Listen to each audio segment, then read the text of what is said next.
আসসালামু আলাইকুম, আমন্ত্রণ বাংলাভিশন সংবাদের সাথে আছি সিফাত শারমিন। শুরুতেই পানিয়ার ইন্স্যুরেন্স সংবাদ শিরোনাম। গ্যাসের মূল্য বৃদ্ধির প্রস্তাব বেআইনি ও গণবিরোধী, প্রত্যাহারের দাবি বিএনপির।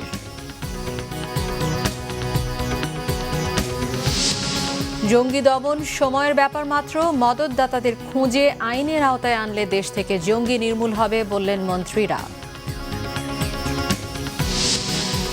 আন্তর্জাতিক আদিবাসী দিবস পালন, আত্মপরিচয়ের সাংবিধানিক স্বীকৃতি না থাকায় ক্ষুব্ধ ক্ষুদ্র নৃগোষ্ঠীগুলো। দেশের বিভিন্ন জায়গায় বন্যার পানি কমলেও শুরু হয়েছে তীব্র নদী ভাঙন, নিঃস্ব উপকূলীয় এলাকার মানুষ।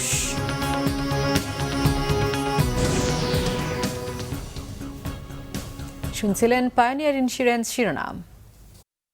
ইফাদ টি টাইম, চায়ের সাথে সেরাটা। এবারে বিস্তারিত।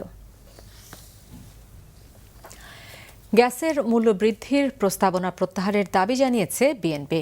দলের কেন্দ্রীয় কার্যালয়ের সংবাদ সম্মেলনে এই দাবি জানান বিএনপির যুগ্ম মহাসচিব মোয়াজ্জেম হোসেন আলাল। তিনি বলেন, বছর না পেরোতেই নতুন করে গ্যাসের মূল্য বৃদ্ধির উদ্যোগ বেআইনি ও গণবিরোধী। গ্যাসের দাম বাড়ানো হলে মানুষের জীবন মানে নেতিবাচক প্রভাব পড়বে, সেই সাথে দেশের শিল্প খাত ঝুঁকির মধ্যে পড়বে বলে শঙ্কা প্রকাশ করেন মোয়াজ্জেম হোসেন আলাল। বিশ্ববাজারে জ্বালানির দাম কমলেও লুটপাটের কারণে বাংলাদেশে দাম বাড়ানো হচ্ছে বলে অভিযোগ করেন তিনি। গ্যাসের দাম বৃদ্ধির প্রস্তাব থেকে সরে না আসলে জনগণ প্রতিরোধ করবে বলেও জানান বিএনপির এই নেতা। এবং মানুষের জীবনযাত্রার উপরে কি প্রভাব ফেলবে সে বিষয়ে সকল স্টেক হোল্ডারদের মতামতের ভিত্তিতে পূর্ণাঙ্গ সমীক্ষা না করে দাম বাড়ানো হবে চরম খামখেয়ালিপনা, এবং তা জনগণের জীবনযাত্রার উপরে মরার উপর খাড়ার ঘা হিসাবে নেমে আসবে। সুতরাং অবিলম্বে এই গণবিরোধী গ্যাসের মূল্যবৃদ্ধির প্রস্তাবনা প্রত্যাহার করে নেওয়ার জন্য আমি বাংলাদেশ জাতীয়তাবাদী দল বিএনপির পক্ষ থেকে জোর দাবি জানাচ্ছি।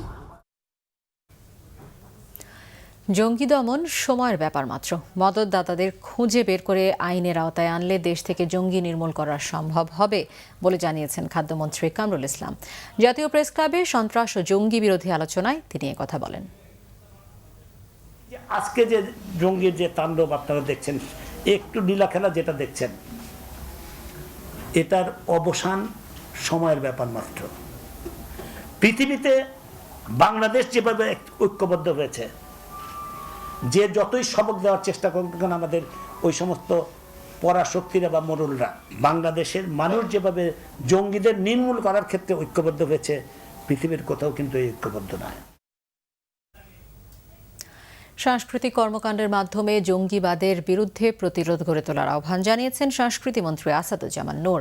তার মন্ত্রণালয়ে সংস্কৃতি অঙ্গনের বিশিষ্ট ব্যক্তিদের সাথে বৈঠককালে এই আহ্বান জানান তিনি। সংস্কৃতি মন্ত্রী বলেন, জঙ্গিবাদ যাতে প্রশ্রয় না পায় সেজন্য তরুণদের ভালো মানুষ হিসেবে গড়ে তুলতে হবে। এক্ষেত্রে সাংস্কৃতিক কর্মকাণ্ড আরও বেগবান করতে হবে বলে মন্তব্য করেন তিনি। বৈঠকে উপস্থিত শিক্ষামন্ত্রী নুরুল ইসলাম নাহিদ বলেন, জঙ্গিবাদের বিরুদ্ধে দেশের সব শিক্ষা প্রতিষ্ঠানে সাংস্কৃতিক কর্মকাণ্ড জোরালো করা হচ্ছে। শিক্ষা প্রতিষ্ঠানগুলোতে জঙ্গিবাদ বিরোধী আন্দোলন ছড়িয়ে দিতে সংস্কৃতি অঙ্গনের মানুষদের সহায়তা আশা করেন তিনি। প্রাথমিক ও গণশিক্ষামন্ত্রী মোস্তাফিজুর রহমান সহ মন্ত্রণালয়ের ঊর্ধ্বতন কর্মকর্তা ও সংস্কৃতি অঙ্গনের বিশিষ্টজনেরা এতে উপস্থিত ছিলেন। নিজস্ব সত্তা ও অস্তিত্বের দাবিতে বিশ্বের বিভিন্ন দেশের মতো বাংলাদেশের ক্ষুদ্র নৃগোষ্ঠীও আজ পালন করছে আন্তর্জাতিক আদিবাসী দিবস। আদিবাসী হিসেবে আত্মপরিচয়ের সাংবিধানিক স্বীকৃতি না থাকায় ক্ষুব্ধ ক্ষুদ্র নৃগোষ্ঠীগুলো। অস্তিত্ব হারানোর শঙ্কায়ও ভুগছে তাদের কোনো কোনো অংশ।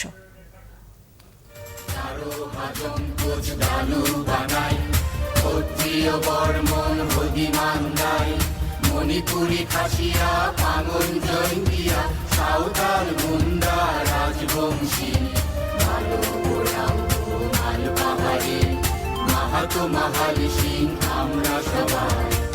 নজর কাড়া এই দৃশ্যপটে জীবন সাজাতে চায় পাহাড়ি ক্ষুদ্র নৃগোষ্ঠী। আদিকাল থেকেই নিজেদের এই সংস্কৃতিকে ধারণ করে আসছে তারা, কিন্তু তাদের নেই আদিবাসীর স্বীকৃতি। আমাদের সংস্কৃতি সবই আছে, কাজে আমরা আদিবাসী হিসেবে একটি আমি জাত হিসাবে এখানে মূল্যায়ন পেতে চাই। আমরা কিন্তু ইতিপূর্বে থেকে এখানে বসবাস করে আসতেছি, 13টা জাতিসত্তা আমাদের অবশ্যই দরকার এটা আদায় করে নেওয়া। এখনও পুরো বাস্তবায়ন হয়নি 1997 সালের 2 ডিসেম্বর করা পার্বত্য চুক্তি। এছাড়া 2011 সালে সংবিধানের 15 সংশোধনীতে মেলেনি আদিবাসীদের সাংবিধানিক স্বীকৃতি।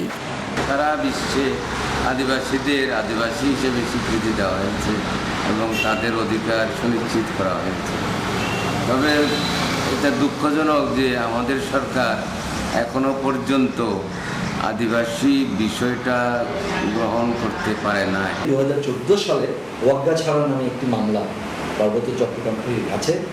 সেখানে সুপ্রিম কোর্ট যে রায় দিয়েছেন, কিন্তু তারা বলছেন যে পার্বত্য চট্টগ্রামে এটা সংবিধানের আওতায় এটা একটা বিশেষ মর্যাদা আছে। এমনকি সুপ্রিম কোর্ট ইন্ডিজেনাস শব্দটাও ব্যবহার করেছে। আরাকান রাজ্য থেকে সমুদ্রপথে এসে পটুয়াখালীর কলাপাড়া উপকূলীয় বনাঞ্চলে বসতি স্থাপন করে রাখাইন সম্প্রদায়। সময়ের পরিবর্তন, ভূমি জটিলতা, শিক্ষা ও কর্মে এগুতে না পেরে হারিয়ে যাচ্ছে রাখাইন সম্প্রদায়, ভুগছে নানা সংকটেও। আমাদের মারমা ভাষা পড়তে পারি না, লিখতে পারি না, আমার স্কুল নাই, শিক্ষক নাই। অঞ্চলের রাখাইন সম্প্রদায় ছিল 47,000, এখন প্রায় 2,000-এর কাছাকাছি নিচে নামছে। এইগুলো কমে যাওয়ার একমাত্রই কারণ ভূমি সমস্যা। এদিকে কিছুটা ব্যতিক্রম গোপালগঞ্জের ক্ষুদ্র নৃগোষ্ঠী। এই সম্প্রদায়টি এগিয়ে যাচ্ছে শিক্ষা, সংস্কৃতি ও অর্থনৈতিক ক্ষেত্রে। আপনার কাছে কইছি যে আমার থাকার জায়গা নেই, থাকার জায়গা দেন, ওই দেশে থাকার জায়গা দিচ্ছে। সাংবিধানিক স্বীকৃতি ও মৌলিক অধিকার নিশ্চিতের জোর দাবি পিছিয়ে পড়া এসব সম্প্রদায়ের। নাসরিন গীতি, বাংলা ভিশন নিউজ ডেস্ক। অন্যদিকে ক্ষুদ্র নৃগোষ্ঠীকে আদিবাসীর স্বীকৃতি না দিলে গণতন্ত্র, মুক্তিযুদ্ধ সবই মিথ্যে হয়ে যাবে বলেছেন বিশিষ্টজনেরা। সকালে কেন্দ্রীয় শহীদ মিনারে আন্তর্জাতিক আদিবাসী দিবসের সম্মেলনে তারা বলেন, সংবিধানে সব জাতিগোষ্ঠীর সমান অধিকার বলা হলেও ক্ষুদ্র জাতিগোষ্ঠী অনেক পিছিয়ে, তাদের মৌলিক অধিকারগুলোও বিঘ্নিত হচ্ছে প্রতিনিয়ত। আদিবাসী না বলে ক্ষুদ্র নৃগোষ্ঠী নামে উল্লেখের প্রতিবাদ জানান বিশিষ্টজনেরা। বক্তারা বলেন, আক্রমণ ও মিথ্যা মামলায় হয়রানি করা হচ্ছে এই সম্প্রদায়ের মানুষকে। শান্তি চুক্তির পাশাপাশি পার্বত্য ভূমি নিষ্পত্তি কমিশন আইন বাস্তবায়নের জোর দাবিও তাদের। রাষ্ট্রীয়ভাবে আদিবাসী দিবস পালনের দাবি জানানো হয় সম্মেলনে। 1,817 কোটি টাকার 6টি প্রকল্পের অনুমোদন দিয়েছে জাতীয় অর্থনৈতিক পরিষদের নির্বাহী কমিটি একনেক। সকালে শেরেবাংলা নগরের এনইসি সম্মেলন কক্ষে প্রধানমন্ত্রী শেখ হাসিনার সভাপতিত্বে অনুষ্ঠিত বৈঠকে এই অনুমোদন দেওয়া হয়। বৈঠক শেষে পরিকল্পনা মন্ত্রী আ.হ.ম মোস্তফা কামাল সাংবাদিকদের জানান, প্রকল্প ব্যয়ের 1,802 কোটি টাকার যোগান দেবে সরকার।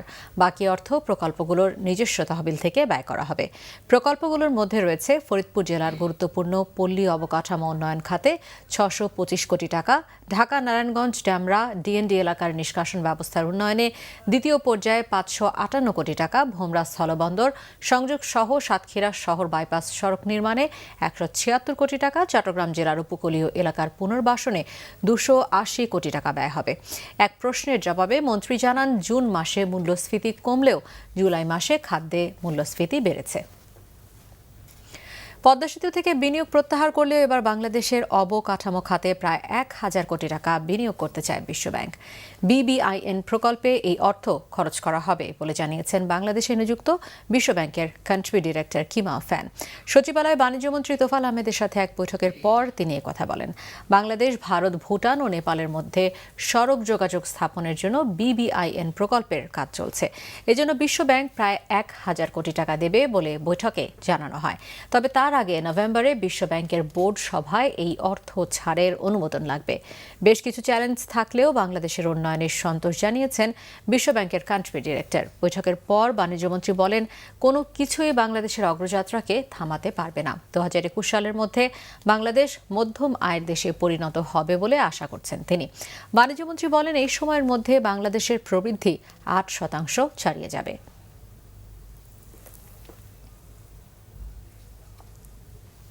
সাবেক সংসদ সদস্য মাওলানা সাখাওয়াত হোসেন সহ 8 আসামির যুদ্ধাপরাধ মামলার রায় দেওয়া হবে আগামীকাল। মঙ্গলবার বিচারপতি এম আনোয়ারুল হকের নেতৃত্বে 3 সদস্যের আন্তর্জাতিক অপরাধ ট্রাইব্যুনাল রায়ের জন্য দিন ঠিক করে আদেশ দেন। মাওলানা সাখাওয়াত হোসেন সহ আসামিদের বিরুদ্ধে অভিযোগ সন্দেহাতীতভাবে প্রমাণ করতে পারায় সর্বোচ্চ শাস্তির আশা করছেন প্রসিকিউশন। এবছরের 14 জুলাই উভয় পক্ষের যুক্তি তর্ক উপস্থাপন শেষ হলে মামলাটি রায়ের জন্য অপেক্ষমান রাখেন ট্রাইব্যুনাল। ৭১ মুক্তিযুদ্ধের সময় অপহরণ করে আটক ও নির্যাতন, ধর্ষণ এবং হত্যার 5টি অভিযোগ রয়েছে তাদের বিরুদ্ধে। আসামিদের মধ্যে মাওলানা সাখাওয়াত সহ 2 জন কারাগারে রয়েছেন, বাকি 6 জন পলাতক। রূপপুর পারমাণবিক বিদ্যুৎ কেন্দ্র স্বপ্নযাত্রার আরেক নাম। পারমাণবিক কেন্দ্র বসাতে রূপপুরে চলছে প্রথম পর্যায়ের সম্ভাব্যতা যাচাই, মূল্যায়ন এবং চুল্লি নির্মাণের আগের ভৌত অবকাঠামো গড়ে তোলার কাজ। এরই মধ্যে শেষ হয়েছে 80% কাজ। সরকারের তথ্য অনুযায়ী 2016 সালের শেষ দিকে শুরু হবে মূল স্থাপনা নির্মাণের কাজ। আর সবকিছু ঠিক থাকলে এই কেন্দ্র থেকে বিদ্যুৎ মিলবে 2022 থেকে। প্রাকৃতিক গ্যাস, কয়লা ও তেল পুড়িয়ে বিদ্যুৎ উৎপাদনের অভিজ্ঞতা রয়েছে বাংলাদেশের, কিন্তু পারমাণবিক শক্তি ব্যবহার করে বিদ্যুৎ উৎপাদন একেবারেই নতুন ধারণা। যদিও পরমাণু শক্তিকে কাজে লাগিয়ে বিদ্যুৎ উৎপাদনের স্বপ্ন বেশ পুরনো। আমি তো নিউক্লিয়ার নিঃশ্বাসের মধ্যেই আছি, আপনি চাই না থাকতেই হবে, তো ইজ ইট নট বেটার? আর এটা সব দেশেই সবাই হচ্ছে আপনার এটা well establish. Nuclear initial cost is very high, but যেহেতু এই প্ল্যান্টগুলো বহু লম্বা সময় ধরে চলে আর fuel cost is very very low compare to the other আপনার জেনারেশন সোর্সেস। 1962 সালে পাবনার ঈশ্বরদীতে পারমাণবিক বিদ্যুৎ কেন্দ্র নির্মাণের পরিকল্পনা করা হয়, কিন্তু নানা জটিলতায় প্রকল্পটি আর আলোর মুখ দেখেনি। কয়েক দশক পেরিয়ে পারমাণবিক বিদ্যুৎ কেন্দ্র নির্মাণে 2011 সালে রাশিয়ার সাথে একটি সমঝোতা করতে সমর্থ হয় বাংলাদেশ। এরপর 2013 সালে পারমাণবিক চুল্লি নির্মাণে বাংলাদেশ সরকারের সাথে সমঝোতাও সই করে রুশ ফেডারেশন। আর গত বছরের ডিসেম্বরে 2টি পারমাণবিক চুল্লি নির্মাণে $12.65 বিলিয়ন সাধারণ চুক্তি করে বাংলাদেশ ও রাশিয়া। সবশেষ চলতি জুলাইয়ে $11.38 বিলিয়ন ক্রেডিট এগ্রিমেন্টেও সই করে দুদেশ। রূপপুরে অধিগ্রহণ করা 1000 একর জমিতে এগিয়ে চলছে পারমাণবিক বিদ্যুৎ কেন্দ্র নির্মাণের প্রথম পর্যায়ের কাজ। চলছে জলে, স্থলে, আকাশে ও পাতালে 65 ধরনের পরীক্ষা নিরীক্ষা, যার মূল কাজগুলো এরই মধ্যে শেষ হয়েছে। বাংলাদেশের নিয়ন্ত্রণ কর্তৃপক্ষ কর্তৃক সাইট লাইসেন্স পেয়েছি। সুতরাং সাইট লাইসেন্স প্রাপ্তির মধ্য দিয়ে সাইট যে পারমাণবিক বিদ্যুৎ কেন্দ্র নির্মাণের জন্য উপযোগী, নিরাপদ এবং তা আমাদের প্রণীত সাইট সেফটির প্রতি প্রতিবন্ধ হয়েছে। পারমাণবিক চুল্লি বসাতে মানতে হয় আন্তর্জাতিক পরমাণু শক্তি এজেন্সি IAEA এর গাইডলাইন। সংস্থাটির বিশেষ মানদণ্ড বা মাইলস্টোন অ্যাপ্রোচ অনুযায়ী কাজ করছে বাংলাদেশ। 3 ধাপের মধ্যে শেষ হয়েছে প্রথম ধাপ। প্রথম ধাপের যাবতীয় কার্যাদি starting from site safety report, environmental impact assessment, feasibility evaluation সেইগুলি সম্পাদন করেছি এবং স্টাডির মাধ্যমে প্রতিমান হয়েছে যে এই প্রকল্প এলাকা, আমাদের নির্বাচিত প্রকল্প এলাকা রূপপুর, সেখানে ভিভিআর টাইপ টেকনোলজি নির্মাণের ক্ষেত্রে নিরাপদ। ইতিমধ্যে আমরা technical assignment for Rooppur NPP জন্য আমরা স্বাক্ষর করেছি এবং সেই টেকনিক্যাল অ্যাসাইনমেন্টের আলোকে আমাদের রেফারেন্স প্ল্যান নবাবরণ 2 এর আদলে রূপপুর প্রকল্পের সাইট ক্যারেক্টারিস্টিক্সের সঙ্গতি রেখে আমাদের এই ডিজাইন চূড়ান্ত পর্যায়ে রয়েছে। তবে একটি পারমাণবিক বিদ্যুৎ কেন্দ্রের জন্য দরকার দক্ষ মানব সম্পদ, বিপুল অর্থের যোগান আর নিরাপত্তার বিষয়ে সর্বোচ্চ প্রস্তুতি। এসব বিষয়ে কোন পথে এগোবে পারমাণবিক এলিট ক্লাবের নবীন সদস্য বাংলাদেশ? রিশান নাসরুল্লাহ, বাংলাভিশন, ঢাকা। দেশের বিভিন্ন জায়গায় বন্যার পানি কমার সাথে সাথে তীব্র হয়েছে নদী ভাঙন। নিঃস্ব উপকূলীয় এলাকার মানুষ এদিকে পানি নামলেও বন্যা কবলিত এলাকায় বিপর্যস্ত ফসলি জমি ও রাস্তাঘাট। দুর্গত এলাকায় দেখা দিয়েছে পানিবাহিত নানা রোগ। মাদারীপুরের শিবচরের 4 জানাজাতে নদী ভাঙনে বসতভিটা হারিয়েছে প্রায় 1000 পরিবার। বন্যার পানি নামলেও স্বস্তি নেই দুর্গতদের। দেখা দিয়েছে পানিবাহিত নানা রোগ। ক্ষতি কাটিয়ে ঘুরে দাঁড়াতে সরকারি বেসরকারি সাহায্যের আশায় গাইবান্ধার বানভাসীরা। ভোলায় পুনর্বাসনের আশায় সরকারি সহযোগিতার দিকে তাকিয়ে বন্যার্তরা। বরিশালের কীর্তনখোলা, আরিয়ালখা ও মেঘনা নদীর ভাঙনে দিশেহারা ক্ষতিগ্রস্তরা। শরীয়তপুরে বন্যা পরিস্থিতির উন্নতি হলেও অনেক সড়ক এখনও তলিয়ে পর্যাপ্ত খাবার ও বিশুদ্ধ পানির তীব্র সংকট রয়েছে। এদিকে কুড়িগ্রাম, সিরাজগঞ্জ ও জামালপুরে দুর্ভোগ কমেনি। বন্যা কবলিত এলাকার মানুষের বিশুদ্ধ খাবার পানি ও খাদ্য সংকট চরমে। এছাড়া ভোলা ও পটুয়াখালীর বন্যা পরিস্থিতির উন্নতি হলেও দুর্যোগ পরবর্তী পুনর্বাসন ও ত্রাণের দাবি বন্যার্তদের। শেকড় থেকে অনেকাংশে মুক্ত হয়ে স্বাভাবিক জীবনে ফেরার অপেক্ষায় প্রহর গুনছেন বৃক্ষমানব আবুল বাজানদার। পরপর 8 বার অপারেশনের পর 2 হাতের আঙুলে গজিয়ে ওঠা শেকড় থেকে মুক্ত হয়েছেন তিনি। দুপায়ের ব্যান্ডেজ এখনও খোলা হয়নি, তবে চিকিৎসকরা বলছেন নতুন করে আবারও শেকড় গজাবে কিনা তা দীর্ঘ চিকিৎসার শেষে বোঝা যাবে। পুরোপুরি সুস্থ হতে আরও কিছুদিন হাসপাতালে থাকতে হবে বাজানদারকে। সবার কাছে বৃক্ষমানব হিসেবে পরিচিতি পেয়েছে যশোরের ছেলে আবুল বাজানদার। হাতে পায়ে শেকড় গজিয়ে ওঠার কারণে রক্ত মাংসে গড়া মানুষটির নাম বদলে গিয়েছে। দীর্ঘ ৮ মাস চিকিৎসা শেষে বিরল এই রোগ থেকে মুক্তি পেতে যাচ্ছেন আবুল বাজানদার। অবাক বিষয়ে নিজের দুহাতের দিকে সারাক্ষণ তাকিয়ে থাকেন তিনি। ঠোঁটের কোণে হাসির ঝিলিক লেগেই আছে। হাতে পায়ে শেকড় নিয়ে প্রায় ১২ বছর দুঃসহ জীবন কাটানোর পর হাতের আঙুলগুলো দেখতে পাচ্ছেন তিনি। তার ছোট্ট একটা বাচ্চা আছে আমার, তার থেকে আমি তার আজ যত্ন ভালোভাবে করতে পারি না, হাতে ধরতে পারি না। আল্লাহর রহমতে এখন সুস্থের দিকে গেলে অবশ্যই তাকে নিয়ে আদর যত্ন করবো। হাতে পায়ে শেকড় থাকায় সমাজ স্বজনরা যখন ভয়ে অবজ্ঞায় মুখ ফিরিয়ে নিয়েছিল, ঠিক সেই সময়ই জীবনসঙ্গিনী হয়ে পাশে আসেন হালিমা খাতুন। স্বামীর কাছে কিছু পাবে সেই প্রত্যাশা না করে শুধু অসহায় মানুষটিকে সাহায্য করার প্রতিজ্ঞা নিয়েই পাশে এসেছিলেন হালিমা। স্বামীর স্বাভাবিক জীবন ফিরে পাওয়ার আনন্দে এখন দারুণ খুশি তিনি। শুধু একবার স্বামীর হাত ধরে পুরো গ্রাম ঘুরে বেড়ানোর অপেক্ষায় এখন স্বপ্ন দেখছেন স্ত্রী হালিমা খাতুন। নানান মানুষ নানান কথা বলতো, এই অবস্থা দেখে আইসি কেন তার এরকম অবস্থা। আমার প্রথম থেকেই বিশ্বাস ছিল যে উনি যদি সুচিকিৎসা পায়, ঠিকভাবে তার চিকিৎসাটা যদি করা যায় তাহলে উনি সুস্থ হয়ে যাবে। সামনে হয়তো ইচ্ছা আছে, হয়তো হাত সুস্থ হয়ে যাবে তো হাত ধরে ঘুরতে পারবে। এটা বার্ন ইউনিটের সমন্বয়ক ডাক্তার সামন্ত লাল সেন বলেন, বাজানদারের পুরোপুরি সুস্থ হতে আরও কিছুদিন অপেক্ষা করতে হবে। বাজানদারের সবচেয়ে বড় চ্যালেঞ্জ হচ্ছে এখন আমাদের কাছে, আমরা তো তার অপারেশন করে হাতটাকে আমরা একটা ঠিক শেপে নিয়ে আসছি। এখন হচ্ছে এই রোগটা যাতে না হয়, আমরা তার রক্ত টিস্যু এগুলো আমেরিকাতে পাঠিয়েছি। মিস্টার মার্টিন বলে এক ভদ্রলোক, উনি আগে যে কেসগুনা পৃথিবীতে হয়েছিল সেইগুনার টেস্ট রিসার্চ করছেন তারা এবং চীন, এই দুই দেশ মিলে, যে এটার মেইন কজটা বের করার জন্য। তখন আমরা হয়তো বাজানদারের এইটা যাতে না হয় তার একটা সলিউশন খুঁজে পাবো। জ্যোতিকা ঘোষ, বাংলা ভিশন, ঢাকা। নিচ্ছি গ্রেট ওয়াল সিরামিক্স সংবাদ বিরতির সাথে থাকুন, ফিরে এসে থাকছে। শনির আখড়া থেকে কাঁচপুর পর্যন্ত দেশের প্রথম ৮ লেন সড়ক চালু হচ্ছে ১৩ আগস্ট, জানালেন মন্ত্রী ওবায়দুল কাদের। দুটি হত্যা মামলায় চট্টগ্রাম ও গাজীপুরে ১২ জনকে মৃত্যুদণ্ড।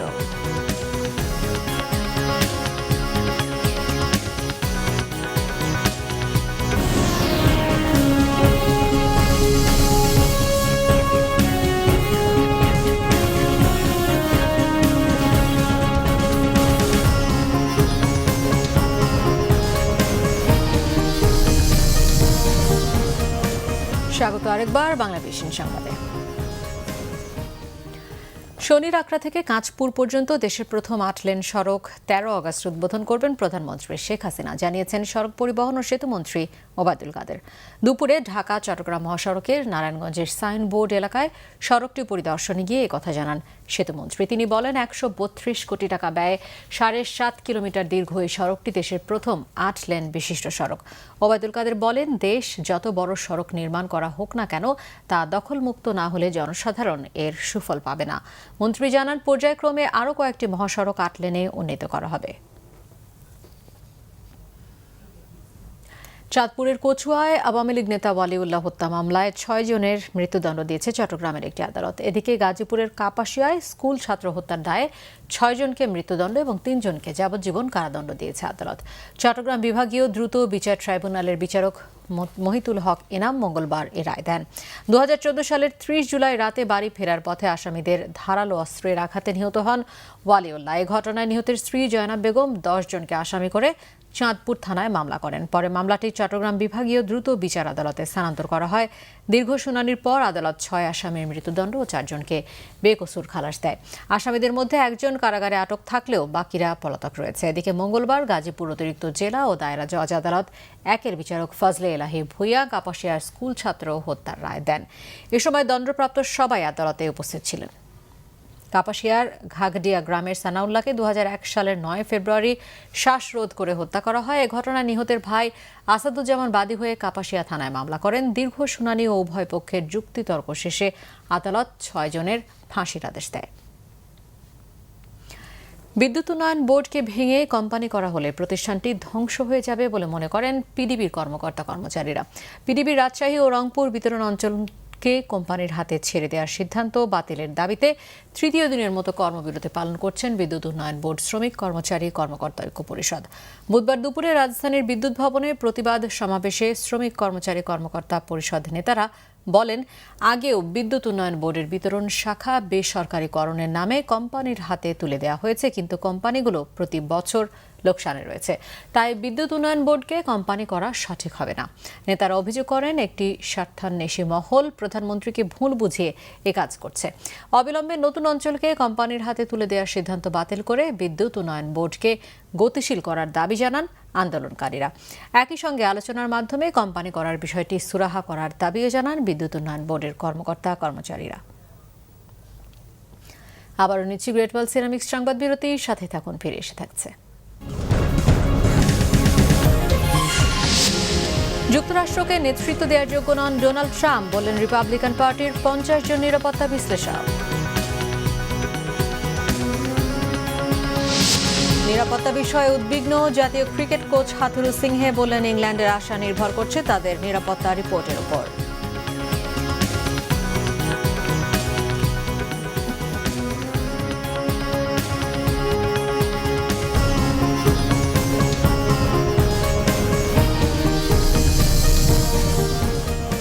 আবারও স্বাগত বাংলাভিশন সংবাদে। শুরুতে আমিন জুয়েলার্স আন্তর্জাতিক সংবাদ।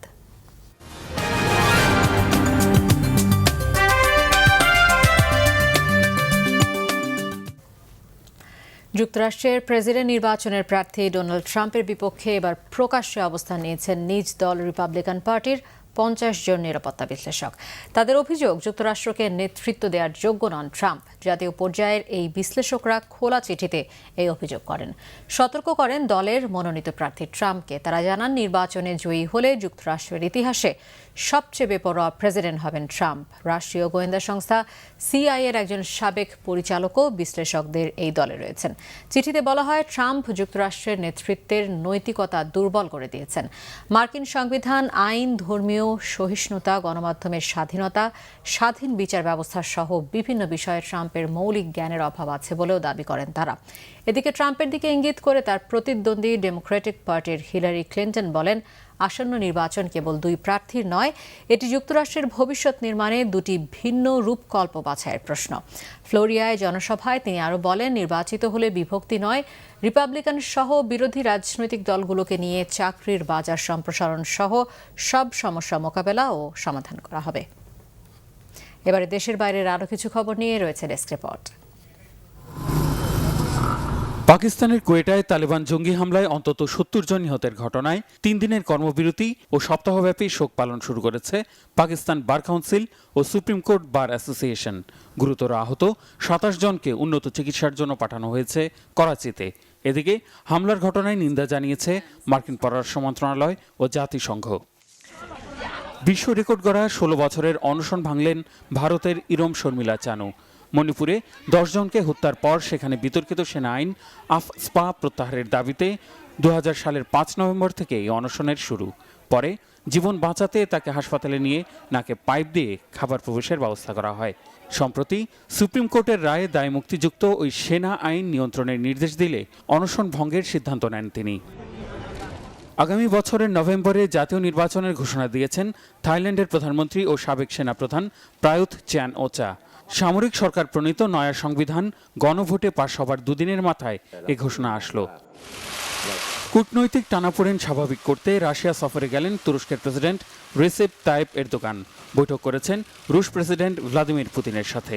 গত বছর সিরিয়া লাগোয়া সীমান্তে রুশ বিমান ভূপাতিত করার জেরে দুদেশের কূটনৈতিক সম্পর্ক বৈরী আকার নেয়। শোক আর স্মরণ অনুষ্ঠানে নাগাসাকি দিবস পালন করল জাপান। নাগাসাকির পিস পার্কের প্রার্থনা অনুষ্ঠানে পরমাণু অস্ত্রমুক্ত বিশ্ব গড়ার আহ্বান জানান প্রধানমন্ত্রী শিনজো আবে। 1945 সালের এই দিনে নাগাসাকি শহরে পারমাণবিক বোমা ফেলে ইতিহাসের নিকৃষ্টতম গণহত্যা চালায় মার্কিন বাহিনী। Bangla vision news desk. এবারে ক্লেমন খেলার সংবাদ।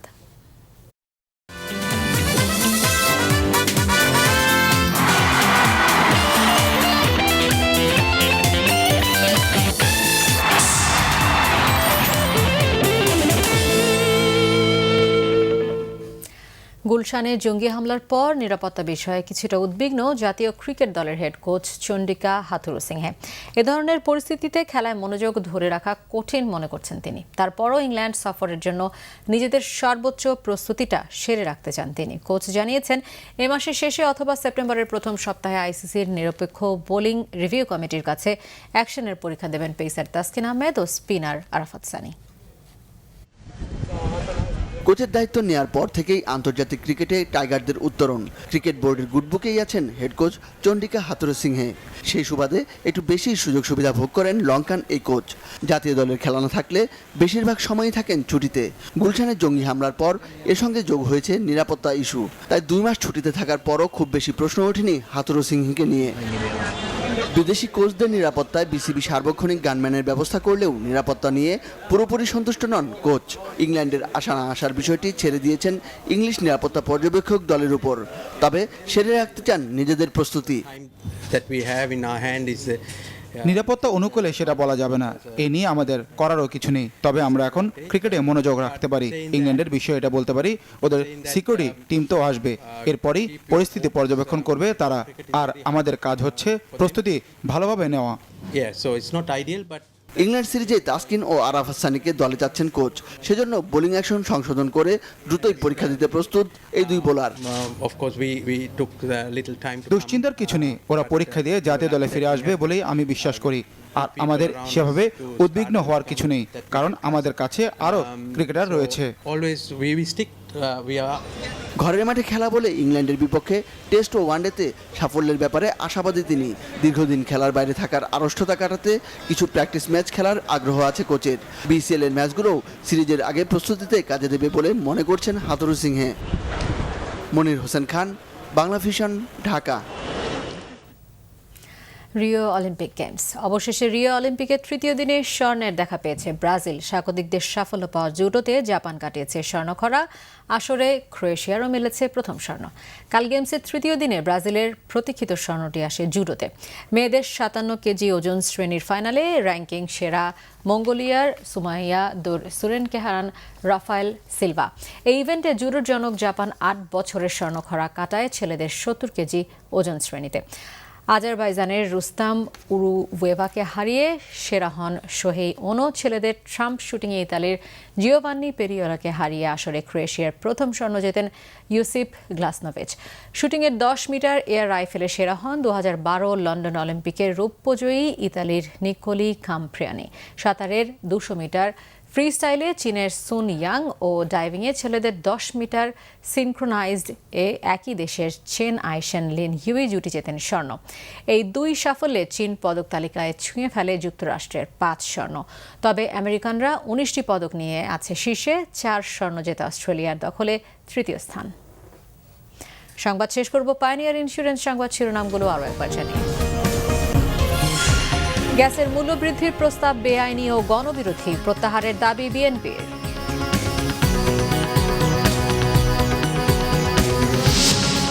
জঙ্গি দমন সময়ের ব্যাপার মাত্র, মদতদাতাদের খুঁজে আইনের আওতায় আনলে দেশ থেকে জঙ্গি নির্মূল হবে বললেন মন্ত্রীরা। আন্তর্জাতিক আদিবাসী দিবস পালন, আত্মপরিচয়ের সাংবিধানিক স্বীকৃতি না থাকায় ক্ষুব্ধ ক্ষুদ্র নৃগোষ্ঠীগুলো। দেশের বিভিন্ন জায়গায় বন্যার পানি কমলেও শুরু হয়েছে নদীর তীব্র ভাঙন, নিঃস্ব উপকূলীয় এলাকার মানুষ।